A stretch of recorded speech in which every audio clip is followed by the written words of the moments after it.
ನಮಸ್ತೆ students, hi, welcome back to anti clock coaching academy. ನಾನು Nikhilesh, anti clock coaching ಅಕಾಡೆಮಿಯಿಂದ.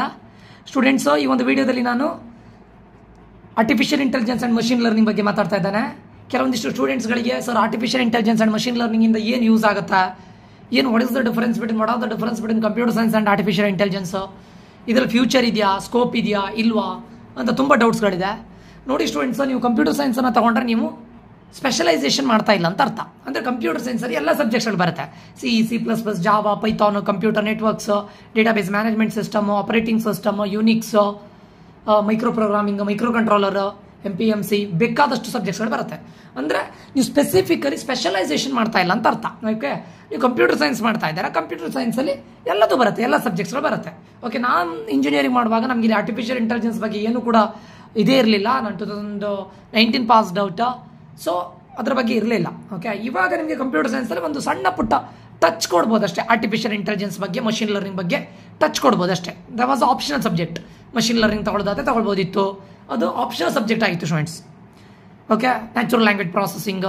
But ಇವಾಗ ಅದನ್ನು specialisation ಆಗಿ ಕೊಡ್ತಾ ಇದ್ದಾರೆ. ಓಕೆ, ಸೊ ಈಗ ನಿಮಗೆ ಡೌಟ್ಗಳಿದೆ, ಕೆಲವೊಂದಿಷ್ಟು ಡೌಟ್ಗಳಿದೆ. ನಾನು ತಗೊಳ್ಬೇಕಾ ಬೇಡವಾ, ತಗೊಂಡ್ರೆ ನನಗೆ ಫ್ಯೂಚರ್ ಇದೆಯಾ ಇಲ್ವಾ. ಓಕೆ, ಸೊ ಮತ್ತೊಂದು ಸ್ಟೂಡೆಂಟ್ಸ್, ಕಂಪ್ಯೂಟರ್ ಸೈನ್ಸ್ ಮತ್ತು ಇನ್ಫಾರ್ಮೇಷನ್ ಸೈನ್ಸ್ನ between there is no difference. ಏನೂ ಡಿಫರೆನ್ಸ್ ಇಲ್ಲ. ನೀವು ಮುಂದೆ MTech ಮಾಡಬೇಕಂತಿದ್ರು ಕೂಡ, MS ಮಾಡಬೇಕಂತಿದ್ರು ಕೂಡ ಏನೂ ಡಿಫರೆನ್ಸ್ ಇಲ್ಲ. One and the same. ಏನಾಗುತ್ತೆ, ಕೆಲವೊಂದು ಸಬ್ಜೆಕ್ಟ್ಸ್ಗಳು ಕಂಪ್ಯೂಟರ್ ಸೈನ್ಸಲ್ಲಿ ಇರುತ್ತೆ, ಇನ್ಫಾರ್ಮೇಷನ್ ಸೈನ್ಸಲ್ಲಿ ಇರೋದಿಲ್ಲ. Only few subjects. ಕೆಲವೊಂದು ಸಬ್ಜೆಕ್ಟ್ಗಳು ಸ್ವಾಪ್ ಆಗಿರುತ್ತೆ. ಅವರು 3rd ಸೆಮ್ಮಿಗೆ ಓದಿದ್ರೆ ಇನ್ಫಾರ್ಮೇಷನ್ ಸೈನ್ಸ್ ಅವರು 4th ಸೆಮ್ಮಿಗೆ ಓದ್ಬೋದು, ಅಥವಾ 4th ಸೆಮ್ಮಿಗೆ ಓದಿದ್ರೆ 3rd ಸೆಮ್, ಹೀಗೆ ಸ್ವಾಪ್ ಆಗುತ್ತೆ. ಸೊ ಕಂಪ್ಯೂಟರ್ ಸೈನ್ಸ್ ಮತ್ತು ಇನ್ಫಾರ್ಮೇಷನ್ ಸೈನ್ಸ್ ಮಧ್ಯೆ ಏನೂ ಡಿಫರೆನ್ಸ್ ಇಲ್ಲ students. Information science or information technology. Okay, so both are same. ಅರ್ಥ ಆಯ್ತಾ? ಹಾಗಂತ ನೀವು ಕೆಲವೊಂದು ಸ್ಟೂಡೆಂಟ್ಸ್ಗಳು ಓನ್ಲಿ ಕಂಪ್ಯೂಟರ್ ಸೈನ್ಸ್, ನಂಗೆ ಇನ್ಫಾರ್ಮೇಷನ್ ಸೈನ್ಸ್ ಬೇಡ ಅಂತಿದ್ದೀರಾ.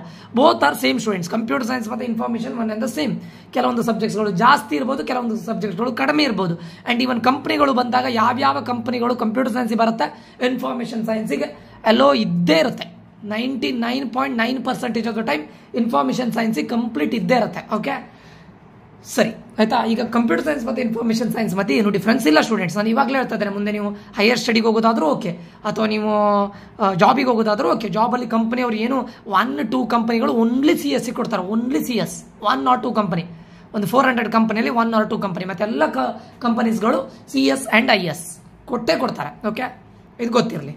ಮತ್ತೊಂದು EC ಅನ್ನೋದು students one of the evergreen branch. ನಿಮ್ಗೆ EC ಬಗ್ಗೆ ಗೊತ್ತಿಲ್ಲ, EC toughest branch in engineering and one of the evergreen branch. You have a hell lot of opportunities. Okay, EC ಕಂಪನಿಗೆ ಹೋಗ್ಬೋದು. ಇವಾಗ EC ಕೋರ್ ಕಂಪನೀಸ್ ಇರುತ್ತೆ, semiconductor manufacturing ಮಾಡೋದಿರ್ಬೋದು, ಅಥವಾ ಏನೇನು ಬೇರೆ ಬೇರೆ ಪಾರ್ಟ್ಸ್ಗಳನ್ನು ಮ್ಯಾನುಫ್ಯಾಕ್ಚರಿಂಗ್ ಮಾಡೋ ಕಂಪನೀಸ್ಗಳಿರ್ಬೋದು, ಅಲ್ಲಿ EC ಬರುತ್ತೆ. ಈವನ್ IT ಗೂ ಬರ್ಬೋದು ನೀವು EC ತಗೊಂಡ್ರೆ. ಬಟ್ ಟಫೆಸ್ಟ್ ಸಬ್ಜೆಕ್ಟ್, ಅದನ್ನು ನೆನಪಿಡಲಿ, ಟಫೆಸ್ಟ್ ಬ್ರಾಂಚ್ ಇನ್ ಇಂಜಿನಿಯರಿಂಗ್. ಅದು ಬಿಟ್ಟರೆ EC is one of the best branch. But ಅದರ ಬಗ್ಗೆ ಮತ್ತೆ ವೀಡಿಯೋಸ್ ಮಾಡ್ತೇನೆ ನಾನು EC ಬಗ್ಗೆ. ಫಾರ್ ದ ಟೈಮ್ ಬೀಯಿಂಗ್ ಈಗ ನಿಮಗೆ artificial intelligence and machine learning ಬಗ್ಗೆ ಹೇಳ್ತೇನೆ. ಓಕೆ, ಈಗ ಡೂ ಯು ಹ್ಯಾವ್, ಫಸ್ಟ್ ಒಂದು ನೀವು ಗೊತ್ತಿರಬೇಕಾಗಿದ್ದು, ನಿಮಗೆ ಇಂಟ್ರೆಸ್ಟ್ ಇದೆಯಾ ಯಾವುದ್ರ ಬಗ್ಗೆ? ಕೋಡಿಂಗ್ ಬಗ್ಗೆ ಇಂಟ್ರೆಸ್ಟ್ ಇದೆಯಾ, ಅದು ಗೊತ್ತಿರಬೇಕು. ಓಕೆ, ಬಿಫೋರ್ ದ್ಯಾಟ್ ಸ್ಟೂಡೆಂಟ್ಸ್ ನಾವು ಒನ್ ಗೈಡೆನ್ಸ್ ಕೊಡ್ತೇವೆ. ಯಾವುದಕ್ಕೆ? Personal guidance for counselling Ekalavya 2024 ಅಂತ. KCET ಮತ್ತು COMEDK. KCET and both COMEDK ಎರಡಕ್ಕೂ ಕೂಡ ಪರ್ಸನಲ್ ಗೈಡೆನ್ಸ್ ಕೊಡ್ತೇವೆ. ಪರ್ಸನಲ್ ಗೈಡೆನ್ಸ್ ಅಂತ ಹೇಳಿದ್ರೆ ಇದರಲ್ಲಿ ಕಾಲೇಜ್ಗಳ ಲಿಸ್ಟನ್ನು ಮಾಡ್ತೇವೆ. ನಿಮಗೆ ಟಾಪ್ ಕಾಲೇಜ್ಗಳನ್ನು ಲಿಸ್ಟ್ ಮಾಡಿ ಯಾವ ಬ್ರಾಂಚನ್ನ ಇಷ್ಟನೇ ಆಪ್ಷನಲ್ಲಿ ಇಡಬೇಕು, ಆಪ್ಷನ್ ಎಂಟ್ರಿ ಲಿಸ್ಟನ್ನು ಕೂಡ ನಾವೇ ಮಾಡಿ ಕೊಡ್ತೇವೆ. ನಿಮ್ಮ ರ್ಯಾಂಕಿಗೆ ಸರಿಯಾಗಿ ನಿಮ್ಮ ಸ್ಟ್ರೀಮ್ ಯಾವುದನ್ನು ನೀವು ಇದು ಮಾಡ್ತಾ ಇದ್ದೀರಾ, ಅಂದರೆ ಯಾವ ಸ್ಟ್ರೀಮಿಗೆ ಹೋಗಬೇಕು ಅಂತ ಇಷ್ಟಪಡ್ತಾ ಇದ್ದೀರಾ, ಆ ಸ್ಟ್ರೀಮಿಗೆ ಸರಿಯಾಗಿ ನಾವು ಕಾಲೇಜನ್ನು ಮತ್ತು ಬ್ರಾಂಚನ್ನು ಹೇಗೆ ಆಪ್ಷನ್ ಎಂಟ್ರಲ್ಲಿ ಇದು ಮಾಡಬೇಕು, ಎಂಟ್ರಿ ಮಾಡಬೇಕು, ಅದ್ರ ಬಗ್ಗೆ ನಾವು ಹೇಳಿಕೊಡ್ತೇವೆ. ಇದು ಒನ್ ಪರ್ಸನಲ್ ಗೈಡೆನ್ಸ್ ಆಗಿರುತ್ತೆ. ಎಲ್ಲ ಕಾಲೇಜ್ಗಳನ್ನು ಕೂಡ ಲಿಸ್ಟ್ ಮಾಡಿ ಕೊಡ್ತೇವೆ ಬೇಸ್ಡ್ ಆನ್ ಯುವರ್ ರ್ಯಾಂಕ್. ಒಂದು 50 to 60 ಇಂಜಿನಿಯರಿಂಗ್ ಕಾಲೇಜನ್ನು ಲಿಸ್ಟ್ ಮಾಡಿ ಕೊಡ್ತೇವೆ. ಜಾಯ್ನ್ ಆಗಬೇಕು ಅಂತಿದ್ದವ್ರು ದಯವಿಟ್ಟು ಈ ನಂಬರ್ಗೆ ಮೆಸೇಜ್ ಮಾಡಿ. 500 ರೂಪೀಸ್ ಫೀಸ್ ಆಗಿರುತ್ತೆ. ಇದು ಪರ್ಸನಲ್ ಗೈಡೆನ್ಸ್ ಆಗಿರುತ್ತೆ. ಪ್ರತಿಯೊಬ್ಬರಿಗೂ ಕೂಡ 1-on-1 ನಾನು ಕೂರಿಸ್ಕೊಂಡು ಪ್ರತಿಯೊಬ್ಬರಿಗೂ ಇದ್ರ ಮೇಲೆ ಗೈಡೆನ್ಸ್ ಕೊಡ್ತೇನೆ. ಅರ್ಥ ಆಯ್ತಾ? ಸೊ ಇದರಲ್ಲಿ ನಿಮಗೆ ಟಾಪ್ 40-50 ಇಂಜಿನಿಯರಿಂಗ್ ಕಾಲೇಜ್ ಬರುತ್ತೆ. ಸೀಟ್ ಮ್ಯಾಟ್ರಿಕ್ಸ್ ಬಗ್ಗೆ ಹೇಳ್ತೇವೆ. ಇದು ವೆರಿ ಇಂಪಾರ್ಟೆಂಟ್. ಹೊಸ ಯಾವುದಾದ್ರೂ ಕೋರ್ಸ್ಗಳು ಜಾಯ್ನ್ ಆದರೆ ಸೀಟ್ ಮ್ಯಾಟ್ರಿಕ್ಸನ್ನು ರಿಲೀಸ್ ಮಾಡಿದರೆ ಯಾವ್ಯಾವ ಕೋರ್ಸ್ ಜಾಯ್ನ್ ಆಗಿದೆ, ಎಕ್ಸ್ಟ್ರಾ ಸೀಟ್ಸ್ಗಳು ಎಷ್ಟಿದೆ, ಅದ್ರ ಬಗ್ಗೆ ಇನ್ಫಾರ್ಮೇಷನ್ ಕೊಡ್ತೇವೆ. ಇದೆಲ್ಲದೂ ಏಕಲವ್ಯ ಗ್ರೂಪಲ್ಲಿ ಇರುತ್ತೆ. ಓಕೆ, ಯಾರಿಗಾದ್ರೂ ಈ ಏಕಲವ್ಯ ಗ್ರೂಪಿಗೆ ಜಾಯ್ನ್ ಆಗಬೇಕು ಅಂತಿದ್ರೆ ಆದಷ್ಟು ಬೇಗ ಈ ನಂಬರ್ಗೆ ಮೆಸೇಜ್ ಮಾಡಿ. ನಿಮಗೆ ಒನ್ ಪರ್ಸನಲ್ ಗೈಡೆನ್ಸ್ ಸಿಗುತ್ತೆ. ಸೊ ಆಪ್ಷನ್ ಎಂಟ್ರಿ ತುಂಬ ಇಂಪಾರ್ಟೆಂಟ್ ಆಗುತ್ತೆ. ಹೇಗೆ KCET ರ್ಯಾಂಕ್ ಎಷ್ಟು ಇಂಪಾರ್ಟೆಂಟ್ ಆಗುತ್ತೆ, ಆಪ್ಷನ್ ಎಂಟ್ರಿ ಕೂಡ ಅಷ್ಟೇ ಇಂಪಾರ್ಟೆಂಟ್ ಆಗುತ್ತೆ. Don't take risk students. ಇದರಲ್ಲಿ ನೀವು ಚಾನ್ಸ್ ತಗೊಳ್ಳಿಕ್ಕೆ ಹೋಗಬೇಡಿ. Okay, in case of option entry chance ತಗೊಳ್ಳಿಕ್ಕೆ ಹೋಗಬೇಡಿ. ಓಕೆ, ಸೊ ಇದು ಯಾರು ಜಾಯ್ನ್ ಆಗಬೇಕಂತಿದ್ರೆ 500 ರೂಪೀಸ್ ಆಗಿರುತ್ತೆ. ದಯವಿಟ್ಟು ಈ ನಂಬರ್ಗೆ ಮೆಸೇಜ್ ಮಾಡಿ, ಏಕಲವ್ಯ ಗ್ರೂಪಿಗೆ ಆ್ಯಡ್ ಮಾಡ್ತೇವೆ ಪೇಮೆಂಟ್ ಆದ ನಂತರ. ಈಗ ಸದ್ಯಕ್ಕೆ ನಿಮ್ಗೆ ಏನಾದರೂ ನೋಟಿಫಿಕೇಶನ್ಸ್ ಇದ್ದರೆ, ರಿಸಲ್ಟ್ ಬಗ್ಗೆ ಏನಾದರೂ ಗೊತ್ತಿದ್ರೆ ಅದೆಲ್ಲದನ್ನು ಕೂಡ ಅಪ್ಡೇಟ್ ಮಾಡ್ತಾ ಇರ್ತವೆ, ಆಯಿತಾ? ಓಕೆ ಸ್ಟೂಡೆಂಟ್ಸ್, ಜಾಯ್ನ್ ಆಗಬೇಕು ಅಂತಿದ್ರೆ ಈ ನಂಬರ್ಗೆ ಮೆಸೇಜ್ ಹಾಕಿ. ಸರಿ, ಫಸ್ಟು ನೀವು ಬಿಫೋರ್ ಟೇಕಿಂಗ್ ಯಾವುದೇ ಒಂದನ್ನ ಕೋರ್ಸನ್ನು ತಗೊಳ್ಳಿಕ್ಕೂ ಮುಂಚೆ ನೀವೇ ಡಿಸೈಡ್ ಮಾಡಬೇಕು. ಅಪ್ಪ ಅಮ್ಮ ಹೇಳಿದ್ರು, ಸರ್ ಹೇಳಿದ್ರು, ಪಕ್ಕದ ಮನೆಯವರು ಹೇಳಿದ್ರು, ಸೀನಿಯರ್ ಹೇಳಿದ್ದ, ಅದೆಲ್ಲ ಇಲ್ಲ. No, do you have strong skills in coding? ಕೋಡಿಂಗಲ್ಲಿ ಇಂಟ್ರೆಸ್ಟ್ ಇದೆಯಾ? ಸ್ಕಿಲ್ಸ್ ಇದೆಯಾ? ಇಂಟ್ರೆಸ್ಟ್ ಇದ್ದರೆ ಮಾತ್ರ, ಕೋಡಿಂಗ್ ಬಗ್ಗೆ ಇಂಟ್ರೆಸ್ಟ್ ಇದ್ದರೆ ಮಾತ್ರ ಹೋಗಿ. ಸ್ಕಿಲ್ಸ್, ಕೋಡಿಂಗ್ ಬಗ್ಗೆ ಸ್ಕಿಲ್ಸ್ ಇದೆಯಾ ಅಥವಾ ಕೋಡಿಂಗ್ ಬಗ್ಗೆ ಇಂಟ್ರೆಸ್ಟ್ ಇದೆಯಾ ಇದ್ದರೆ ಮಾತ್ರ ಫಸ್ಟ್ ನೀವು ಇದನ್ನು ಡಿಸೈಡ್ ಮಾಡಬೇಕು. ಕೋಡಿಂಗ್ ಬಗ್ಗೆ ಇಂಟ್ರೆಸ್ಟ್ ಇಲ್ಲ ಅಂದರೆ ದಯವಿಟ್ಟು ಹೋಗಬೇಡಿ. ಇವಾಗಲೇ ಹೇಳ್ತಾ ಇದ್ದೆ ನಾನು, ದಯವಿಟ್ಟು ಹೋಗಬೇಡಿ. ಕೋಡಿಂಗ್ ಬಗ್ಗೆ ಇಂಟ್ರೆಸ್ಟ್ ಇದ್ದರೆ ಎಸ್, ಇಫ್ ಎಸ್ ಆದರೆ okay. Are you good in math or statistics? ನಿಮಗೆ ಮ್ಯಾಥ್ ಮತ್ತು ಸ್ಟ್ಯಾಟಿಸ್ಟಿಕ್ಸಲ್ಲಿ, math and statistics or statistics, are you good ಅಂತ ಅನ್ಸುತ್ತಾ? ಗುಡ್ ಅಂತ ಅನಿಸಿದ್ರೆ ಓಕೆ, ಇಫ್ ಎಸ್ ಅಂತ ಅನಿಸಿದ್ರೆ ನೀವು ಅದಾದ ನಂತರ ನೆಕ್ಸ್ಟ್ ನಿಮಗೆ ಕ್ವಶನ್ ಕೇಳ್ಕೊಳ್ಬೇಕು. ಏನು? Are you good at computer engineering skills? Computer engineering skills ಅಂದರೆ ಗೊತ್ತಿದೆಯಲ್ಲ ನಿಮಗೆ, ಲೈಕ್ ಪ್ರೋಗ್ರಾಮಿಂಗು, ಇದರ ಬಗ್ಗೆ ಎಲ್ಲ ಇದೆಯಾ ನಿಮಗೆ? ಸ್ಕಿಲ್ ಇದೆಯಾ? ಸಾಫ್ಟ್ವೇರ್ ಎಜೈಲ್ ಮಾಡೆಲ್, ಸಾಫ್ಟ್ವೇರ್ ಇಂಜಿನಿಯರಿಂಗ್ ಬಗ್ಗೆ ಗೊತ್ತಿದೆಯಾ? ಕಂಪ್ಯೂಟರ್ ಸ್ಕಿಲ್ಸ್ ಇದೆಯಾ? ಎಸ್. ಸ್ಟ್ರಾಂಗ್ ಇದ್ದೀರಾ? ತುಂಬ ಸ್ಟ್ರಾಂಗ್ ಇದ್ದೀರಾ? ಸ್ಟ್ರಾಂಗ್ ಇದ್ದರೆ, ಕಂಪ್ಯೂಟರ್ ಸ್ಕಿಲ್ಸ್ ತುಂಬ ಸ್ಟ್ರಾಂಗ್ ಇದ್ದರೆ go for AI engineer.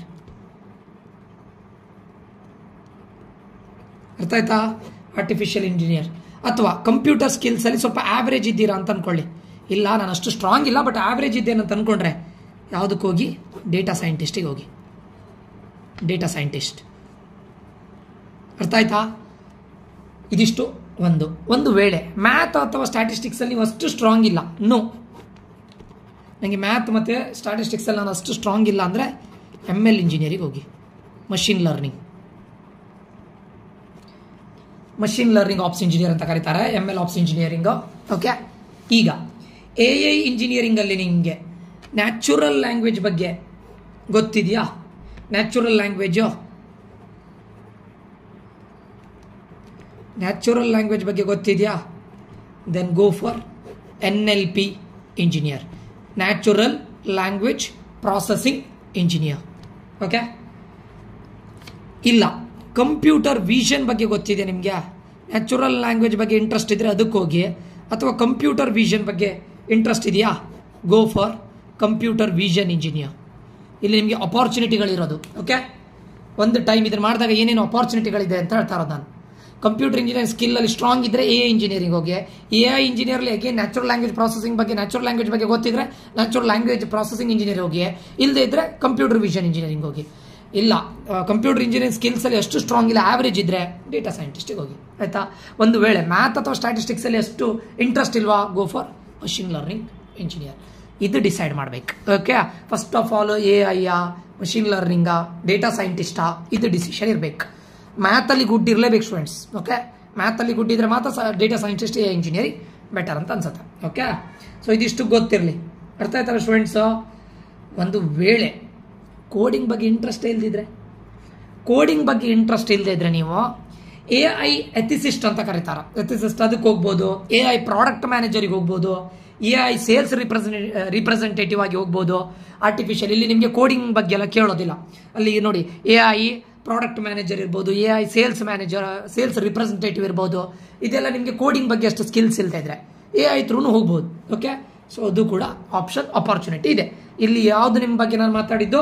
Artificial intelligence and machine learning. Okay, ಇದರಲ್ಲಿ ಆರ್ಟಿಫಿಷಿಯಲ್ ಇಂಟೆಲಿಜೆನ್ಸ್ ಅಲ್ಲಿ, ಮಷಿನ್ ಲರ್ನಿಂಗ್ ಅಲ್ಲೇ 4 ರೀತಿಯಲ್ಲಿ ಇರುತ್ತೆ ಸ್ಟೂಡೆಂಟ್ಸ್. ಲೈಕ್ ನಿಮಗೆ ಕೋರ್ ಸಬ್ಜೆಕ್ಟ್ಸ್ ಯಾವ್ದು ಗೊತ್ತುಂಟ? ಒಂದು ಮ್ಯಾಥ್ ಆ್ಯಂಡ್ ಸ್ಟ್ಯಾಟಿಸ್ಟಿಕ್ಸ್. ನಾನು ಮೊದಲೇ ಹೇಳಿದ್ದೆ ಮ್ಯಾಥ್ ಆ್ಯಂಡ್ ಸ್ಟ್ಯಾಟಿಸ್ಟಿಕ್ಸ್.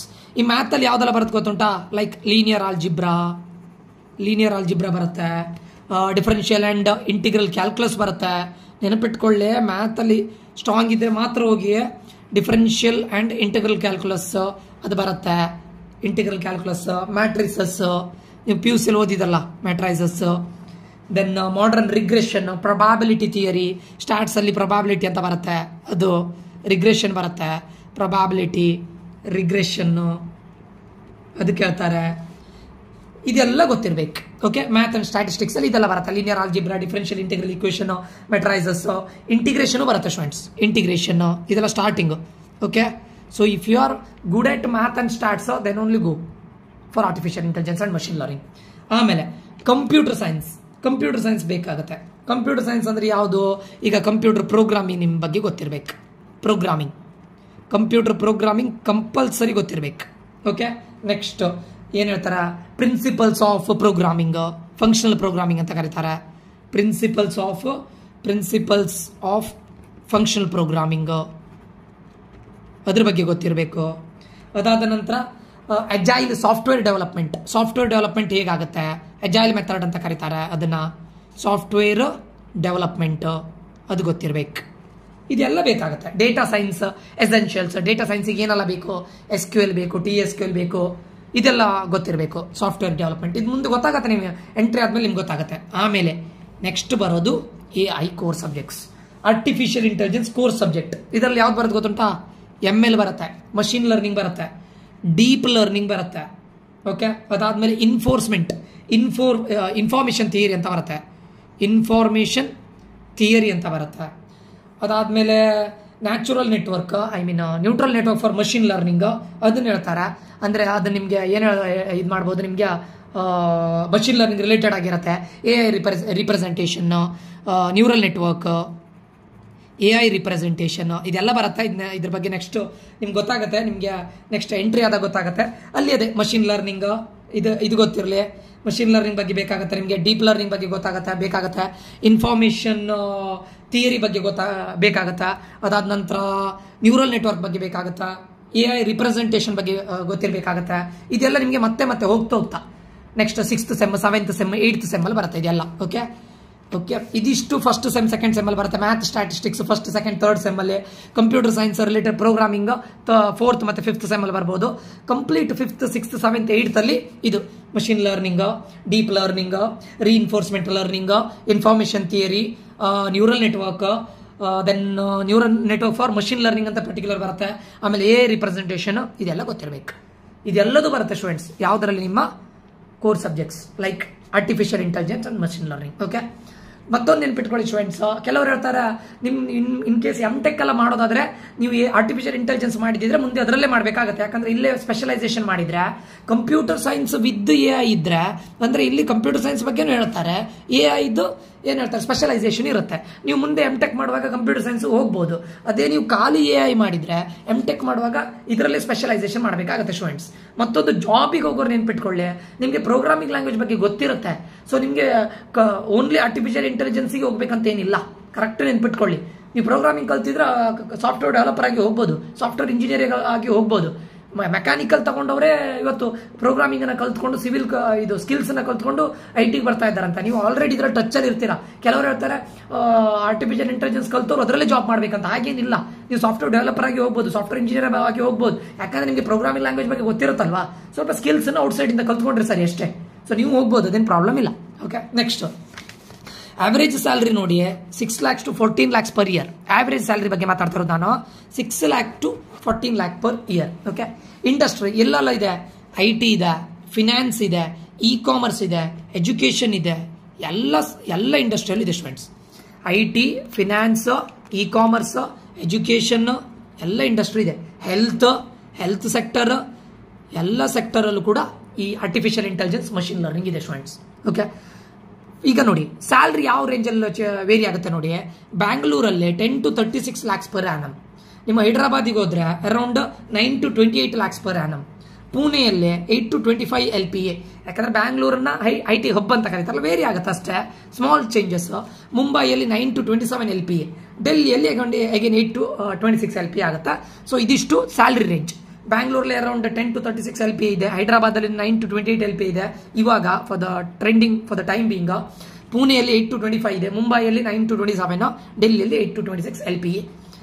ಅಂದ್ರೆ ಆನ್ ಆನ್ ಅವರೇಜ್ ನೋಡಿ 16 to 24 LPA ಇದೆ per year. So one of the best. Okay, next global market ನೋಡಿ $267 billion. ಓಕೆ, $267 billion ನಡೀತಾ ಇದೆ global market all over the world. 37.3% ಅಷ್ಟು ಹೈಕ್ ಆಗ್ತಾ ಇದೆ, ಅಂದ್ರೆ ಇನ್ಕ್ರಿಮೆಂಟ್ ಆಗ್ತಾ ಇದೆ ಎವ್ರಿ ಇಯರ್. ಅಂದ್ರೆ ನಾವೇನು ಹೇಳ್ಬೋದು, they are compound annual growth rate. Compound annual growth rate ಎಷ್ಟು ಅಂತ ಕೇಳಿದ್ರೆ ಗ್ಲೋಬಲಿ 37.3%. ಇಂಡಿಯಾದಲ್ಲಿ ಆಗ ರೇಟ್ ಎಷ್ಟು ಕೇಳಿದ್ರೆ 25.35%. ಅಂದ್ರೆ ಜಾಬ್ ಅನ್ನೋದು ಹೈ ರೇಟಲ್ಲಿ ಇನ್ಕ್ರಿಮೆಂಟ್ ಆಗ್ತಾ ಇದೆ. ಯಾವುದ್ರದ್ದು? Artificial intelligence and machine learning. 2030 complete 2027 Indian market ಅಲ್ಲಿ $17 ಬಿಲಿಯನ್. ಓಕೆ, ಎಕನಾಮಿಕ್ ಟೈಮ್ಸ್ ಅವ್ರು ಹೇಳಿದ್ದು $17 ಬಿಲಿಯನ್ ಅಷ್ಟು only artificial intelligence and machine learning ನಡೀತಾ ಇರುತ್ತಂತೆ. $17 ಬಿಲಿಯನ್ ಸ್ಟೂಡೆಂಟ್ಸ್ 2027 ಅಂದ್ರೆ ಪಕ್ಕಾ ಇದರಲ್ಲಿ ಜಾಬ್ ಅನ್ನೋದು ಜಾಬ್ ಅಪಾರ್ಚುನಿಟಿ ಹೆವಿ ಇದೆ. But if you are skilled, okay, skills ಇದ್ರೆ ಇದು ಒಳ್ಳೆ ಇದೆ. ಓಕೆ, ಜಾಬ್ ಅಪಾರ್ಚುನಿಟಿ ತುಂಬಾ ಒಳ್ಳೆಇದೆ artificial intelligence and machine learning. Okay, so increment ಕೂಡ ಹೆವಿ ರೇಟಲ್ಲಿ 25 to 35% ರೇಟಲ್ಲಿ ಇನ್ಕ್ರಿಮೆಂಟ್ ಆಗ್ತಾ ಇದೆ. ಆಯ್ತಾ? ಇದಿಷ್ಟು ಕೆಲವೊಂದಿಷ್ಟು ಜನರಿಗೆ ಡೌಟ್ ಇದ್ದಿತ್ತು, ಆರ್ಟಿಫಿಷಿಯಲ್ ಇಂಟೆಲಿಜೆನ್ಸ್ ತಗೊಳ್ಬೇಕಾ ಬೇಡವಾ ಸರ್, ಜಾಬ್ ಅಪಾರ್ಚುನಿಟಿ ಇದೆಯಾ ಇಲ್ವಾ ಅಂತ ಕೇಳ್ತಾ ಇದ್ದಾರೆ. ಜಾಬ್ ಅಪಾರ್ಚುನಿಟಿ ಗ್ಲೋಬಲ್ ಮಾರ್ಕೆಟಲ್ಲೂ ಇದೆ, ಇಂಡಿಯನ್ ಮಾರ್ಕೆಟಲ್ಲೂ ಇದೆ. ಓಕೆ, ಇದರಲ್ಲಿ ನೋಡಿ ನಿಮಗೆ artificial intelligence and machine learning ಅಲ್ಲಿ ಏನಿರುತ್ತೆ ಗೊತ್ತುಂಟಾ? AI ಇಂಜಿನಿಯರ್ ಅಂತ ಹೇಳಿದ್ರೆ ಕೋರ್ ಟೂಲ್ಸ್ ಯಾವುದೆಲ್ಲ ಇರುತ್ತೆ ಅಂತ ಕೇಳಿದ್ರೆ ನಿಮಗೆ ಪೈಥಾನ್ ಬೇಕಾಗುತ್ತೆ, SQL ಬೇಕು, ಡಾಟಾ ಸ್ಟ್ರಕ್ಚರ್ ಅಂಡ್ ಅಲ್ಗೋರಿದಮ್ ಬೇಕು, DSA ಅಂತ ಕರೀತಾರೆ. ಮತ್ತೇನು ಹೇಳ್ತಾರೆ, NLP ಬೇಕು, ನ್ಯಾಚುರಲ್ ಲ್ಯಾಂಗ್ವೇಜ್ ಪ್ರಾಸೆಸಿಂಗ್ ಬೇಕು, ಅಂಡ್ ಆರ್ ಕಂಪ್ಯೂಟರ್ ವಿಷನ್ ಬರ್ಬೋದು. ನಾನು ಇಲ್ಲಿ ಹೇಳಿದ್ಯಲ್ಲ, ಇಲ್ಲಿ ನೋಡಿ, ನ್ಯಾಚುರಲ್ ಲ್ಯಾಂಗ್ವೇಜ್ ಪ್ರಾಸೆಸಿಂಗ್ ಅಥವಾ ಕಂಪ್ಯೂಟರ್ ವಿಷನ್. ಈ ಇಂಜಿನಿಯರ್ ಆಗಿ ಹೋಗ್ಬೋದು, NLP ಇಂಜಿನಿಯರ್ ಆಗಿ ಹೋಗ್ಬೋದು, AI ಇಂಜಿನಿಯರ್ ಆಗಿ ಹೋಗ್ಬೋದು, ಡೇಟಾ ಸೈಂಟಿಸ್ಟ್ ಆಗಿ ಹೋಗ್ಬೋದು. ಎಷ್ಟು ಅಪಾರ್ಚುನಿಟಿ ಇದೆ ನೋಡಿ ಇಲ್ಲಿ. DSA, NLP and computer vision, ಹಾಗೆ ಮಷಿನ್ ಲರ್ನಿಂಗ್ ಆಪ್ಸ್ ಆಗಿ ಹೋಗ್ಬೋದು ನೀವು. ಓಕೆ, ಇಂಜಿನಿಯರ್ ಆಗಿ ಹೋಗ್ಬೋದು. ಡೀಪ್ ಲರ್ನಿಂಗ್ ಇದ್ರ ಬಗ್ಗೆ ಹೇಳಿದ್ಯಲ್ಲ, ಯಾವ್ದು ಬರುತ್ತೆ ಸಬ್ಜೆಕ್ಟ್ ಅಂತ. ಡೀಪ್ ಲರ್ನಿಂಗ್ ಇದರಲ್ಲಿ ಹೋಗ್ಬೋದು. ಮ್ಯಾಥ್ ಮತ್ತು ಸ್ಟಾಟ್ ಕಂಪಲ್ಸರಿ ಬೇಕೇ ಬೇಕು. ಮ್ಯಾಥ್ ಅಂಡ್ ಸ್ಟಾಟ್ಸ್ ಇದು ಬೇಕೇ ಬೇಕು. ಕಂಪ್ಯೂಟರ್ ಸೈನ್ಸ್ ಫಂಡಮೆಂಟಲ್ಸ್ ಬೇಕು ಸ್ಟೂಡೆಂಟ್ಸ್. ಕಂಪ್ಯೂಟರ್ ಸೈನ್ಸ್ ಫಂಡಮೆಂಟಲ್ಸ್ ಅಂದ್ರೆ ಗೊತ್ತಾಯ್ತಲ್ಲ ನಿಮಗೆ. ಕಂಪ್ಯೂಟರ್ ಸೈನ್ಸ್ ಫಂಡಮೆಂಟಲ್ಸ್ ಅಂದ್ರೆ ನಿಮಗೆ ಪ್ರೋಗ್ರಾಮಿಂಗ್ ಲ್ಯಾಂಗ್ವೇಜ್ ಬಗ್ಗೆ ಗೊತ್ತಿರಬೇಕಾಗುತ್ತೆ. ಮತ್ತೆ ಕಮ್ಯುನಿಕೇಶನ್ ಇದು ಬೇಸಿಕ್. ಇಂಜಿನಿಯರ್ ಅಂದ್ರೆ ಮೇಲೆ communication skill is a basic one. Communication ಬೇಕಾಗುತ್ತೆ. ಮತ್ತೆ ಏನು ಬಿಸ್ನೆಸ್ ಅಂಡರ್ಸ್ಟ್ಯಾಂಡಿಂಗ್ ಇದೆಲ್ಲ ಗೊತ್ತಿದ್ರೆ ನೀವು ಆರಾಮ್ಸೆ ಹೋಗ್ಬೋದು. Okay, Python, SQL, DSA, NLP, CB, ಮತ್ತೆ machine learning ops, deep learning, math ಮತ್ತು stat is a very fundamental. Okay, ಗೊತ್ತಾಯ್ತಲ್ಲ ಇದು ವಿಷಯ ಏನಂತ. ಸೊ ಇಲ್ಲಿ ನೀವು ಪ್ರೋಗ್ರಾಮಿಂಗ್ ಲ್ಯಾಂಗ್ವೇಜ್ ಕಲ್ತಿರ್ತೀರಾ, ಫಂಡಮೆಂಟಲ್ಸ್ ಆಫ್ ಕಂಪ್ಯೂಟರ್ಸ್ ಕಲ್ತಿರ್ತೀರಾ. ಪ್ರೋಗ್ರಾಮಿಂಗ್ ಲ್ಯಾಂಗ್ವೇಜ್ ಈಗ ಇನ್ ಕೇಸ್ ಅವ್ರು ಕಲಿಸಿದ್ರೆ ನೀವು ಔಟ್ ಸೈಡ್ ಒಂದು ಮಾಡಿ, ಸರ್ಟಿಫಿಕೇಶನ್ಸ್ ಮಾಡಿ, ಪೈಥಾನ್ ಮಾಡಿ, ಜಾವಾ ಮಾಡಿ. ಓಕೆ, ನಿಮ್ಮ ಪಕ್ಕ ನಿಮಗೆ ಸಾಫ್ಟ್ವೇರ್ ಇಂಜಿನಿಯರ್ ಆಗಿ ನೀವು ಹೋಗ್ಬೋದು, ಸಾಫ್ಟ್ವೇರ್ ಡೆವಲಪರ್ ಆಗಿ ಹೋಗ್ಬೋದು. ಅಂಡ್ ಈವನ್ ಏನು ಹೇಳ್ತಾರೆ, ಇಂಡಸ್ಟ್ರಿಯಲ್ಲಿ ನೀವು AI ಇಂಜಿನಿಯರ್ ಆಗಿ ಹೋಗ್ಬೋದು, NLP ಇಂಜಿನಿಯರ್ ಆಗಿ ಹೋಗ್ಬೋದು, CB ಇಂಜಿನಿಯರ್ ಆಗಿ ಹೋಗ್ಬೋದು, ಡೇಟಾ ಸೈಂಟಿಸ್ಟ್ ಇಂಜಿನಿಯರ್ ಆಗಿ ಹೋಗ್ಬೋದು, ML ಇಂಜಿನಿಯರ್ ಆಗಿ ಹೋಗ್ಬೋದು. ಅದು ಬಿಟ್ಟು ನಿಮಗೆ ಕೋಡಿಂಗ್ ಬಗ್ಗೆ ಅಷ್ಟು ಸ್ಕಿಲ್ಸ್ ಇಲ್ಲದೆ ಇದ್ರೆ ಹೇಳಿದ್ದಲ್ಲ, ಆರ್ಟಿಫಿಷಿಯಲ್ ಇಂಟೆಲಿಜೆನ್ಸ್ ಮ್ಯಾನೇಜರ್ ಆಗಿ ಹೋಗ್ಬೋದು, ಪ್ರಾಜೆಕ್ಟ್ ಮ್ಯಾನೇಜರ್ ಆಗಿ ಹೋಗ್ಬೋದು, ಸೇಲ್ಸ್ ರಿಪ್ರೆಸೆಂಟೇಟಿವ್ ಆಗಿ ಹೋಗ್ಬೋದು. ತುಂಬಾ ಅಪಾರ್ಚುನಿಟಿಗಳಿದೆ. ಓಕೆ, ಸೊ ಎಲ್ಲರೂ ಮತ್ತೆ ಅಪಾರ್ಚುನಿಟಿ ಇಲ್ಲ ಅಂತ ಕೂತ್ಕೊಳ್ಳೋದಲ್ಲ. ಓಕೆ, ತುಂಬಾ ಇದೆ. ಮತ್ತೆ ಇದರಲ್ಲಿ ನಿಮಗೆ ಮೇನ್ ಬೇಕಾಗಿರೋದು ಇದೇಗಿರುತ್ತೆ, ಏನು ಸಿಲೆಬಸ್. ಕಂಪ್ಯೂಟರ್ ಸೈನ್ಸ್ ಮತ್ತು artificial intelligence and machine learning ಇದು ನೋಡಿ. ನಾನು VTU ವಿಶ್ವೇಶ್ವರಯ್ಯ ಟೆಕ್ನಾಲಜಿಕಲ್ ಯೂನಿವರ್ಸಿಟಿಯಿಂದ VTU ಅಂಡರ್ ಯಾವ್ದು ಬರುತ್ತೆ ಆಲ್ಮೋಸ್ಟ್ ಇದನ್ನೇ ಕೂಡ ಆಟೋನಮಸ್ ಕಾಲೇಜು ಕೂಡ ಫಾಲೋ ಮಾಡುತ್ತೆ. ಕೆಲವೊಂದಿಷ್ಟು ಸಬ್ಜೆಕ್ಟ್ಗಳು ಚೇಂಜ್ ಆಗ್ಬೋದು ಸ್ಟೂಡೆಂಟ್ಸ್. ಆಲ್ಮೋಸ್ಟ್ VTU ಕಾಲೇಜ್ಗಳು ಎಲ್ಲದನ್ನು ಫಾಲೋ ಮಾಡುತ್ತೆ. ಆಟೋನಮಸ್ ಕಾಲೇಜ್ಗಳು ಕೂಡ ಇದನ್ನೇ ಫಾಲೋ ಮಾಡುತ್ತೆ. ಓಕೆ, ನಿಮಗೆ third sem, first sem, second sem ಅಲ್ಲಿ ಕಾಮನ್ ಆಗಿ ಫಿಸಿಕ್ಸ್ ಸೈಕಲ್, ಕೆಮಿಸ್ಟ್ರಿ ಸೈಕಲ್ ಇರುತ್ತೆ. ಅದರಲ್ಲಿ ಕಾಮನ್ ಆಗಿ ಎಲ್ಲರಿಗೂ ಇರುತ್ತೆ. ಬಟ್ ಪರ್ಟಿಕ್ಯುಲರ್ಲಿ ಥರ್ಡ್ ಸೆಮ್ ಅಲ್ಲಿ, ನಾನು ಇದು ಪರ್ಟಿಕ್ಯುಲರ್ಲಿ ಥರ್ಡ್ ಸೆಮ್ ಅಲ್ಲಿ ಹೇಳ್ತಾ ಇರೋದು ಯಾವುದು VTU ಅಂಡರ್ ಅಲ್ಲಿ ಬರುವಂತದ್ದು artificial intelligence and machine learning ಬಗ್ಗೆ ಮಾತಾಡ್ತಾ ಇರೋದು ನಾನು. ಇದರಲ್ಲಿ ನೋಡಿ ನಿಮ್ಗೆ ಇದರಲ್ಲಿ ಯಾವ್ದೆಲ್ಲ ಬರುತ್ತೆ ಗೊತ್ತುಂಟಾ? Data structure and application, DS and application. Computer science ಅವರಿಗೂ ಇದೇ ಇರುತ್ತೆ. ನಾನು ಇಂಜಿನಿಯರಿಂಗ್ ಮಾಡುವಾಗ ಡಾಟಾ ಸೈನ್ಸ್ ಕಲ್ತಿದ್ದೆ, ಕರೆಕ್ಟಾ? Analogue and digital electronics. Analogue and digital electronics ಅನ್ನೋದು ಆಕ್ಚುಲಿ ಕಂಪ್ಯೂಟರ್ ಸೈನ್ಸ್ ಬೇಸಿಸ್, ಅದು ಇರುತ್ತೆ. ಕಂಪ್ಯೂಟರ್ ಆರ್ಗನೈಸೇಷನ್, CO ಅಂತ ಕರೀತಾರೆ, ಇದು ಕಂಪ್ಯೂಟರ್ ಸೈನ್ಸ್ ಅವರಿಗೂ ಇದು ಇರುತ್ತೆ. Okay, software engineer computer science ತಗೊಂಡಿರ್ತಾರಲ್ಲ ಅವರು ಇದನ್ನು ಓದಿರ್ತಾರೆ. ಆಯ್ತಾ? ಅದಾದ್ಮೇಲೆ analogue and digital electronics lab ಇರುತ್ತೆ, ಇದಕ್ಕೆ ಲ್ಯಾಬ್ ಇರುತ್ತೆ ಸಪರೇಟ್ ಆಗಿ. ಮತ್ತೆ ಡಾಟಾ ಸ್ಟ್ರಕ್ಚರ್ ಲ್ಯಾಬ್ ಇರುತ್ತೆ. ಅರ್ಥ ಆಯ್ತಾ? ಇಲ್ಲಿ ನೋಡಿ ಕಂಪ್ಯೂಟರ್ ಸೈನ್ಸ್ ಅವರು ಇದನ್ನೇ ಓದ್ತಾರೆ, ಇನ್ಫಾರ್ಮೇಶನ್ ಸೈನ್ಸ್ ಅವರು ಇದನ್ನೇ ಓದ್ತಾರೆ, ನೀವು ಅದನ್ನೇ ಓದ್ತಾ ಇದ್ದೀರಾ ಅಲ್ವಾ? Computer organisation, software engineer, data structure lab, data structure theory, analogue and digital electronics ಅಷ್ಟೇ. ಮತ್ತೇನಿದೆ ಅದರಲ್ಲಿ? ಎಲ್ಲದೂ ಅದನ್ನೇ ಓದೋದಲ್ವ ನೀವು? ನಾನು ಕೋರ್ ಸಬ್ಜೆಕ್ಟ್ ಬಗ್ಗೆ ಹೇಳ್ತಾ ಇರೋದು. ಫೋರ್ತ್ ಸೆಮ್ ಅಲ್ಲಿ ನೋಡಿ, ಇದು ಥರ್ಡ್ ಸೆಮ್ ಆಯ್ತು. ಫೋರ್ತ್ ಸೆಮ್ ಅಲ್ಲಿ ಏನು ಓದ್ತೀರಾ ನೀವು? Design and analysis of algorithm, DAA, design and analysis of algorithm. Computer science ಅವರು ಇದೇ ಓದ್ತಾರೆ. ಆಪರೇಟಿಂಗ್ ಸಿಸ್ಟಮ್ ಅವರು ಇದನ್ನೇ ಓದೋದು.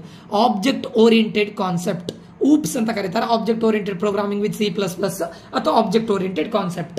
ಆಯ್ತಾ?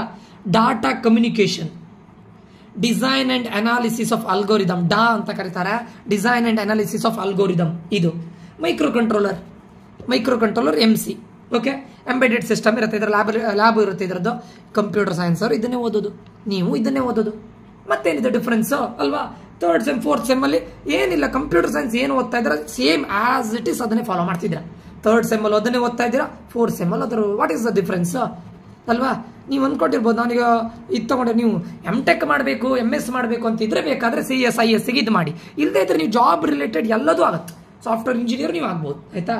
ನೆಕ್ಸ್ಟ್ 5th ಸೆಮ್ ಅಲ್ಲಿ ಏನಾಗುತ್ತೆ ಅಂತ ಕೇಳಿದ್ರೆ ನಿಮ್ಗೆ ಅಲ್ಲಿ ಒಂದು ಎಕ್ಸ್ಟ್ರಾ ಇದೆಲ್ಲ ಬರುತ್ತೆ ಸಬ್ಜೆಕ್ಟ್ ಅಲ್ಲ, ಆಂಟ್ರಪ್ರಿನರ್ಶಿಪ್ ಬಗ್ಗೆ ಹೇಳ್ತಾರೆ, ಅಂದ್ರೆ ಎಂಟರ್ಪ್ರೈಸ್ ಬಗ್ಗೆ, ಎಂಟರ್ಪ್ರಿನರ್ಶಿಪ್ ಅಂತ ಕರೀತಾರಲ್ಲ, ಅಥವಾ ಅದನ್ನು ಆಂಟ್ರಪ್ರಿನರ್ಶಿಪ್ ಅಂತ ಕರೀತಾರೆ, ಅದ್ರ ಬಗ್ಗೆ ಹೇಳ್ತಾರೆ. ಅದಾದ್ಮೇಲೆ ಸೆನ್ಸರ್ಸ್ ಬಗ್ಗೆ ಮಾತಾಡ್ಲಿಕ್ಕೆ ಸ್ಟಾರ್ಟ್ ಮಾಡ್ತಾರೆ, ಸೆನ್ಸರ್ಸ್ ಅಂಡ್ ಇಟ್ಸ್ ಅಪ್ಲಿಕೇಶನ್ಸ್. ಗೊತ್ತಾಯ್ತಾ? ಸೆನ್ಸರ್ಸ್, ಹಾರ್ಟ್ ಬೀಟ್ ಸೆನ್ಸರ್ ಇರ್ಬೋದು, ಐ ಬ್ಲಿಂಕ್ ಸೆನ್ಸರ್ ಇರ್ಬೋದು, ಟೆಂಪರೇಚರ್ ಸೆನ್ಸರ್ಸ್ ಇರ್ಬೋದು, ಈ ಸೆನ್ಸರ್ಸ್ ಬಗ್ಗೆ ಮಾತಾಡ್ಲಿಕ್ಕೆ ಸ್ಟಾರ್ಟ್ ಮಾಡ್ತಾರೆ. ಅದಾದ್ಮೇಲೆ ಮಷೀನ್ ಲರ್ನಿಂಗ್ ವಿತ್ ಪೈಥಾನ್ ಇಲ್ಲಿ ಬರುತ್ತೆ, machine learning with Python. 5th sem ಅಲ್ಲಿ ನೀವು ಕಂಪ್ಲೀಟ್ ಅದಕ್ಕೆ ಡೀಪ್ ಹೋಗ್ತೀರಾ, you are digging deep into it. ಕರೆಕ್ಟಾ? ಅದಾದ್ಮೇಲೆ computer graphics and image processing ಬಗ್ಗೆ ಹೇಳ್ತಾರೆ, ಕಂಪ್ಯೂಟರ್ ಗ್ರಾಫಿಕ್ಸ್ ಬಗ್ಗೆ ಹೇಳ್ತಾರೆ, image processing. DBMS, database management system, ಇದು ಎಲ್ಲರಿಗೂ ಕಾಮನ್ ಇರುತ್ತೆ. DBMS ಎಲ್ಲರಿಗೂ ಇರುತ್ತೆ, ಸೆನ್ಸರ್ಸು ಆಗಿ ಎಲ್ಲರಿಗೂ ಹೇಳ್ಕೊಳ್ತಾರೆ. ಅಲ್ಲಿ IoT ಅಂತ ಇರುತ್ತೆ, ಇಂಟರ್ನೆಟ್ ಆಫ್ ಥಿಂಗ್ಸ್ ಅಂತ ಅದು. ಅದಾದ್ಮೇಲೆ AI and machine learning with Python. Okay, ಇದಿರುತ್ತೆ. ಅರ್ಥ ಆಯ್ತಾ? AI and machine learning with Python ಇರುತ್ತೆ. ಸೊ ಇದಾಯ್ತಲ್ಲ, ಇದು 5th ಸೆಮ್. ಅಗೇನ್ 6th ಸೆಮ್ಮಿಗೆ ಏನಿರುತ್ತೆ? ಅಡ್ವಾನ್ಸ್ಡ್ ಇರುತ್ತೆ ಅಷ್ಟೇ. ಇಲ್ಲಿ ಏನು ಕಲ್ತಿದ್ದೀರಾ ನೋಡಿ, ಇದೆಲ್ಲ ಅಡ್ವಾನ್ಸ್ಡ್. 6th ಸೆಮ್ ಅಲ್ಲಿ ಅಡ್ವಾನ್ಸ್ಡ್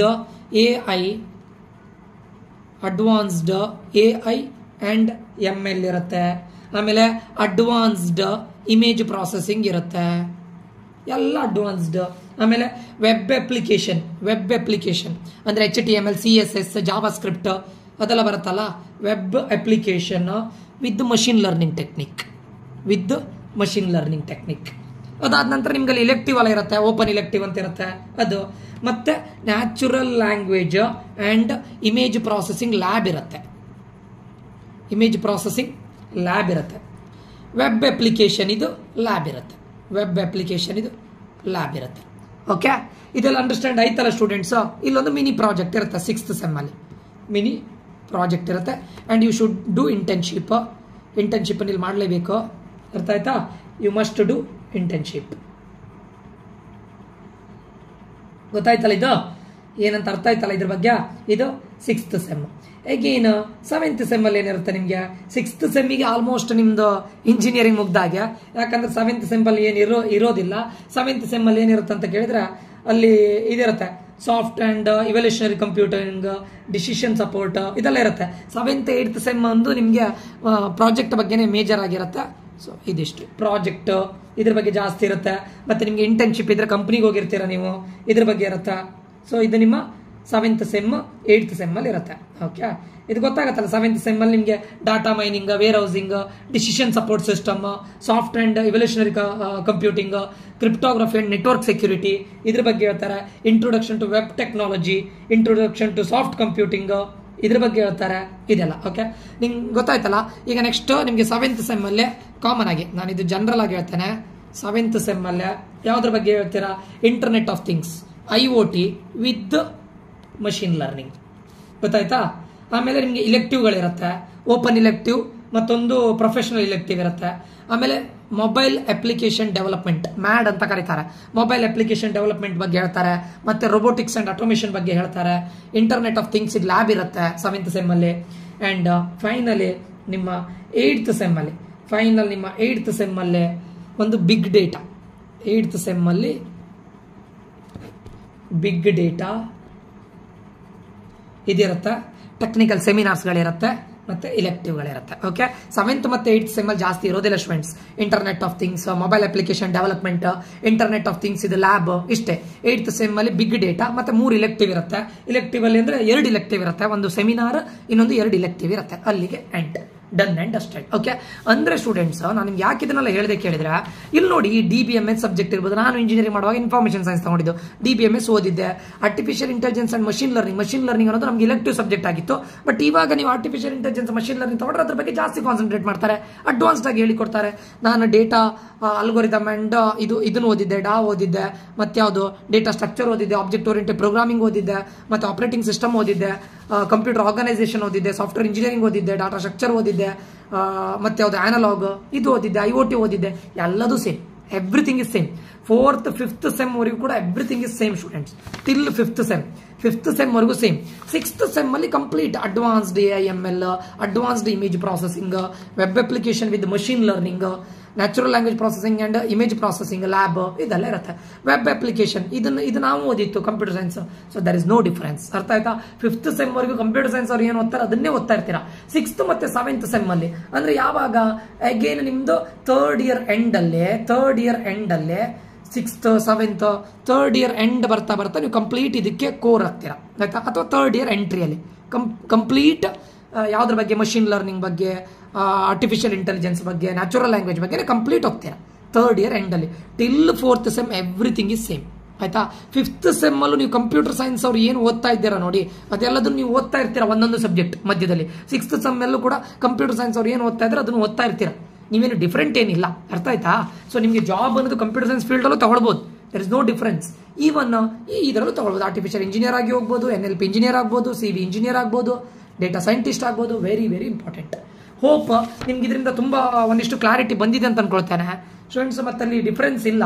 ನೀವು ಜಾಬಿಗೆ ಹೋಗ್ಬೇಕು ಅಂತಿದ್ರೆ ಮತ್ತೆ ಇಲ್ಲಿ ಏನು ಗೊತ್ತುಂಟ, ಕೆಲವೊಂದು Tier 3 ಕಾಲೇಜಲ್ಲಿ, ನಾವೀಗ Tier 3 ಕಾಲೇಜನ್ನು ಕನ್ಸಿಡರ್ ಮಾಡಿದ್ರೆ ಅಲ್ಲಿ ಸ್ಟಾಫ್ಗಳು ಅಷ್ಟು ಏನು ಹೇಳ್ತಾರೆ ಇದಿಲ್ಲದೆ ಇರ್ಬೋದೇನೋ ಗೊತ್ತಿಲ್ಲ. ಮತ್ತೆ ಟಾಪ್ ಕಾಲೇಜಲ್ಲಿ, ಟಾಪ್ 20 ಇಂಜಿನಿಯರಿಂಗ್ ಕಾಲೇಜಸ್ಸಲ್ಲಿ ಪಕ್ಕ ಏನು ಎಕ್ಸ್ಪರ್ಟೀಸನ್ನು ಹಾಕೊಂಡಿರ್ತಾರೆ ಅಂತ ನನ್ನ ಅನಿಸಿಕೆ. ಬಟ್ ಸ್ಟಿಲ್ ನೀವು ಸ್ಕಿಲ್ಸ್ನ ಔಟ್ಸೈಡಿಂದನೂ ಕಲಿಬೋದು, ಅರ್ಥ ಆಯ್ತಾ? ಆನ್ಲೈನಲ್ಲೂ ಕಲಿಬೋದು. ಆನ್ಲೈನಲ್ಲಿ many platforms are there to teach you. Okay, so Tier 3 ಕಾಲೇಜಸ್ಸಲ್ಲಿ ಕೆಲವೊಂದು ಈಗ ಟಾಪ್ 35-40 ನಂತರ ಕಾಲೇಜಸ್ಗಳಲ್ಲಿ ಏನು ಹೇಳ್ತಾರೆ ಫ್ಯಾಕಲ್ಟೀಸ್ ಅಷ್ಟು ನಾನು ಯಾರ ಬಗ್ಗೆ ಇದು ಮಾಡ್ತಾ ಇಲ್ಲ, ಇಲ್ಲದೆ ಇರ್ಬೋದು. ಸೊ ಟಾಪ್ 20 ಕಾಲೇಜಸ್ಸಲ್ಲಿ ನೀವು ಆರಾಮ್ಸೆ ತಗೊಳ್ಬೋದು ಅನ್ನೋದು ನನ್ನ ಒಂದು ಅನಿಸಿಕೆ. ಓಕೆ, ಟಾಪ್ 20, 25, 30 ಕಾಲೇಜಸ್ಸಲ್ಲಿ ಆರಾಮ್ಸೆ ಆರ್ಟಿಫಿಷಿಯಲ್ ಇಂಟೆಲಿಜೆನ್ಸ್ ಮಷಿನ್ ಲರ್ನಿಂಗ್ ನೀವು ಈಸಿಲಿ ತಗೊಳ್ಬೋದು ಸ್ಟೂಡೆಂಟ್ಸ್. ಓಕೆ, ಆ್ಯಂಡ್ 2030 ಕಂಪ್ಲೀಟ್ ಮಾರ್ಕೆಟನ್ನು ಡಾಮಿನೇಟ್ ಮಾಡ್ತಾ ಇರುತ್ತೆ. It is a future of technology. Okay, 2019-18 ನಮಗೆ ಆರ್ಟಿಫಿಷಿಯಲ್ ಇಂಟೆಲಿಜೆನ್ಸ್ ಅನ್ನೋ ಹೆಸರೇ ಗೊತ್ತಿರಲಿಲ್ಲ. ಇವತ್ತು ಆರ್ಟಿಫಿಷಿಯಲ್ ಇಂಟೆಲಿಜೆನ್ಸ್ ಅನ್ನೋ ಒಂದು ಕೋರ್ಸ್ ಬಂದಿದೆ, ಆಯ್ತಾ? ಆವಾಗ ಸ್ವಲ್ಪ ನೇಮಿಗೆ ಬಂದಿತ್ತು ಸ್ಟೂಡೆಂಟ್ಸ್. ಇವಾಗ ಕಂಪ್ಲೀಟ್ 2030 ಕಂಪ್ಲೀಟ್ ಮಾರ್ಕೆಟ್ ಅನ್ನು ಡಾಮಿನೇಟ್ ಮಾಡುತ್ತೆ. ಸೊ ಇದನ್ನ ತಗೊಳ್ಳೇಬೇಕು ಸ್ಟೂಡೆಂಟ್ಸ್. ಓಕೆ, ಎಲ್ಲಿ ಇದನ್ನ ಅಪ್ಲೈ ಮಾಡಬೇಕು, ಯಾವಾಗ ನಿಮ್ಮ ಆಪ್ಷನ್ ಎಂಟ್ರಲ್ಲಿ ಆರ್ಟಿಫಿಷಿಯಲ್ ಇಂಟೆಲಿಜೆನ್ಸ್ ಮಷಿನ್ ಲರ್ನಿಂಗ್ ಇಡಬೇಕು, ಯಾವ ಕಾಲೇಜಲ್ಲಿ ನೀವು ಇಡಬೇಕು ಅನ್ನೋದನ್ನ ನಾನು ನಿಮ್ಮ ಏಕಲವ್ಯ ಕೌನ್ಸಿಲಿಂಗ್ ಗ್ರೂಪಲ್ಲಿ ನಾನು ಹೇಳಿಕೊಡ್ತೇನೆ, ಆಯ್ತಾ? ಏಕಲವ್ಯ ಕೌನ್ಸಿಲಿಂಗ್ ಯಾರ್ಯಾರು ಜಾಯ್ನ್ ಆಗಿದ್ದೀರಾ, ಎಲ್ಲಿ ಇಡಬೇಕು, ಹೇಗೆ ಇಡಬೇಕು, ಯಾವ ಆರ್ಡರ್ಲಿ ಇಡಬೇಕು. ಯಾಕಂದ್ರೆ ಫಸ್ಟ್ ರೌಂಡ್ ಕೌನ್ಸಿಲಿಂಗ್ ನಂತರ ಯಾವ್ದು ಡಿಲೀಟ್ ಆಗುತ್ತೆ, ನೆಕ್ಸ್ಟ್ ಸೆಕೆಂಡ್ ರೌಂಡ್ ಯಾವ್ದನ್ನ ಅವ್ರು ಕನ್ಸಿಡರ್ ಮಾಡ್ತಾರೆ, ಇದೆಲ್ಲದನ್ನು ನಾವು ಹೇಳ್ತೇವೆ ಎಲ್ಲಿ ಏಕಲವ್ಯ ಗ್ರೂಪಲ್ಲಿ. ಯಾರ್ಯಾರಿಗೆ ಏಕಲವ್ಯ ಗ್ರೂಪಿಗೆ ಜಾಯ್ನ್ ಆಗಬೇಕು ಅಂತಿದ್ರೆ ಈ ನಂಬರ್ಗೆ ಮೆಸೇಜ್ ಮಾಡಿ, ಆದಷ್ಟು ಬೇಗ ಜಾಯ್ನ್ ಆಗಿ. CET ರಿಸಲ್ಟ್ ಬರುವಾಗ ಲೇಟ್ ಆಗುತ್ತೆ. ಎಕ್ಸಾಕ್ಟ್ಲಿ 25th ವರೆಗೂ CET ರಿಸಲ್ಟ್ ಪಕ್ಕ ಬರೋದಿಲ್ಲ ಸ್ಟೂಡೆಂಟ್ಸ್. 20th ಅಂತೂ ಪಕ್ಕ ಅಲ್ಲ, CET ರಿಸಲ್ಟ್ 20th ಅಂತೂ ಗ್ಯಾರಂಟಿ ಅಲ್ಲ. ಯಾಕಂದ್ರೆ ಪ್ರಾಕ್ಟಿಕಲ್ ಎಕ್ಸಾಮ್ ಗೊತ್ತಿದೆಯಲ್ಲ ನಿಮಗೆ, 29th ಪ್ರಾಕ್ಟಿಕಲ್ ಎಕ್ಸಾಮ್ ಕೊಡೋದು ಇವರಿಗೆ, ಯಾರು ವೆಟರ್ನರಿ ಮತ್ತೆ ಅಗ್ರಿಕಲ್ಚರ್, ವೆಟರ್ನರಿ ಅಗ್ರಿಕಲ್ಚರ್ ಇದೆ ಅವರಿಗೆ 29th ಪ್ರಾಕ್ಟಿಕಲ್ ಎಕ್ಸಾಮ್ ರಿಸಲ್ಟ್ ಕೊಡೋದು. ಅದರ ನಂತರನೇ CET ರಿಸಲ್ಟ್ ಬರುತ್ತೆ. 30th or 31st ರಿಸಲ್ಟ್ ಬರೋ ಚಾನ್ಸಸ್ ಇದೆ. ಯಾಕಂದ್ರೆ 4th, 3rd, 4th ಅಂತೂ ಕೊಡ್ಲಿಕ್ಕೆ ಆಗೋದಿಲ್ಲ, ಯಾಕಂದ್ರೆ ಎಲೆಕ್ಷನ್ ಇದಿದೆ, ರಿಸಲ್ಟ್ ಇದೆ, ಅದಕ್ಕೂ ಮುಂಚೆನೇ ಕೊಡಬೇಕು. ನನ್ನ ಪ್ರಕಾರ 30 or 31st ನಿಮ್ಮ CET ರಿಸಲ್ಟ್ ಬರ್ಬೋದು, ಅವ್ರು ಆಫ್ಟರ್ 25th ಬರೋದು. ಓಕೆ, ಅಲ್ಲಿವರೆಗೆ ವೆಯ್ಟ್ ಮಾಡಬೇಡಿ. ಯಾಕಂದ್ರೆ ಕೆಲವೊಂದಿಷ್ಟು ವಿಷಯಗಳನ್ನ ನಾನು ಈಗ ಆಲ್ರೆಡಿ ಸ್ಟಾರ್ಟ್ ಮಾಡಿದ್ದೇನೆ. ಟಾಪ್ ಕಾಲೇಜಸ್ ಅನ್ನ ಗ್ರೂಪಲ್ಲಿ ಹಾಕ್ತಾ ಇದ್ದೇನೆ. ಮತ್ತೆ ನಿಮಗೆ ಬೇಕಾಗಿರೋ ಕಾಲೇಜನ್ನು ಎಲ್ಲರಿಗೂ ಕೂಡ ಪರ್ಸನಲ್ ಆಗಿ ಕೆಲವರಿಗೆ ಮೆಸೇಜ್ ಹಾಕಿ ನಾನು ಹೇಳ್ತಾ ಇದ್ದೇನೆ, ಯಾವ್ಯಾವ ಕಾಲೇಜಿನ ನೀವು ಲಿಸ್ಟ್ ಮಾಡಬೇಕು, ಲಿಸ್ಟ್ ಮಾಡಬಾರ್ದು, ಎಲ್ಲದನ್ನು ಪರ್ಸನಲ್ ಆಗಿ ಹೇಳ್ತಾ ಇದ್ದೇನೆ. ದಯವಿಟ್ಟು ಜಾಯ್ನ್ ಆಗೋರಿದ್ರೆ, ಏಕಲವ್ಯ ಗ್ರೂಪಿಗೆ ಜಾಯ್ನ್ ಆಗಬೇಕು ಅಂತಿದ್ರೆ ದಯವಿಟ್ಟು ಆದಷ್ಟು ಬೇಗ ಜಾಯ್ನ್ ಆಗಿ. ಈ ನಂಬರ್ಗೆ ಮೆಸೇಜ್ ಹಾಕಿ, 500 ರೂಪೀಸ್ ಫೀಸ್ ಇರುತ್ತೆ, ಜಾಯ್ನ್ ಆಗಿ, ಆಯ್ತಾ? ತುಂಬ ಹೆಲ್ಪ್ಫುಲ್ ಆಗುತ್ತೆ, 100% ಹೆಲ್ಪ್ಫುಲ್ ಆಗುತ್ತೆ. ತುಂಬ ಇನ್ಫಾರ್ಮೇಷನ್ಗಳು ನಿಮ್ಗೆ ಸಿಗುತ್ತೆ. ಅಪಾರ್ಟ್ ಫ್ರಮ್ ಯೂಟ್ಯೂಬ್ ಬಿಟ್ಟು ನಿಮಗೆ ಎಕ್ಸ್ಟ್ರಾ ವಿಷಯಗಳನ್ನ ನಾವು ಅಲ್ಲಿ ಹೇಳ್ತೇವೆ. ಓಕೆ ಸ್ಟೂಡೆಂಟ್ಸ್, ಇಲ್ಲಿಗೆ ಈ ವಿಡಿಯೋನ ಎಂಡ್ ಮಾಡ್ತಾ ಇದ್ದೇನೆ. ಮುಂದಿನ ವಿಡಿಯೋದಲ್ಲಿ ಬೇರೆ ಒಂದು ಬ್ರಾಂಚ್ ಬಗ್ಗೆ ಹೇಳ್ತೇನೆ ನಿಮಗೆ. ಇದು ತುಂಬ ಇನ್ಫಾರ್ಮೇಟಿವ್ ಆಗಿದೆ ಅಂತ ಅನ್ಕೊಳ್ತೇನೆ. ನಾನು ನಿಖಿಲೇಶ್ ಈ ವಿಡಿಯೋನ ಎಂಡ್ ಮಾಡ್ತಾ ಇದ್ದೇನೆ. Signing off students. Until that, take care, all love you. Take care students, bye.